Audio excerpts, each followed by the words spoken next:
गुबुन जिल्लायाव जेरैबायदि ट्राइबेल रेस्ट हाउस होदों थिग बेबायदिनो क'क्राझारावबो दिनै जों ट्राइबेल रेस्ट हाउस मोननो हाबाय 2 कोटी रांनि जों मिजिंथियो मानोना क'क्राझारा दायो बिटिसिनि केपिटेल जाबाय आरो बिनि सिमाया दायो गहपुरसिम थांबाय गतिके गहपुरनिफ्राय जुदि क'क्राझाराव बिटिसिआव जुदि खामानि मावनो फैयोबा उदालगुरिनिफ्राय बा बाक्सानिफ्राय अब्ला बे मानसिफ्रा थानो थाखाय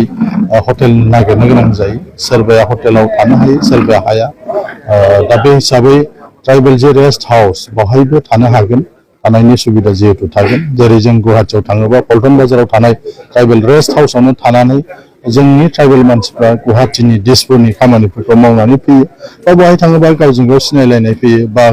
गावनि मानसिफ्रा मदद होयो सोरबा रोङाबा सोरबा मेडिकेलाव ट्रिटमेन्ट लानो थाङो गुवाहाटियाव सोरबा दिसपुरनि खामानियाव अब्ला बेयाव थानाय जायफोर दैदेनगिरिफोर बिथांमोना मदद खालामो थिग बेबायदिनो क'क्राझारनि जितु रेस्ट हाउस जागोन बे रेस्ट हाउसआबो गुबुन मानसिफोरखौ सहाय होनोबो हागोन बेखौ जोङो मिजिंथिदों जेखि जाया मानो बेवहाय जोंहा क'क्राझाराव ट्राइबेल संघनि खुनु हा हु गैयैनि थाखाय जोङो बेखौबो जोङो सुजुगखौ लानो हायाखैमोन नाथाय दिनै बिटिसि सरकारा बिथांमोननो हा एलटमेन्ट होबाय आरो बे हा एलटमेन्ट मोननायावनो दायो बे न'खौ लुफुंनो नागिरदों बेनिखायनो जों मिजिंथियो जे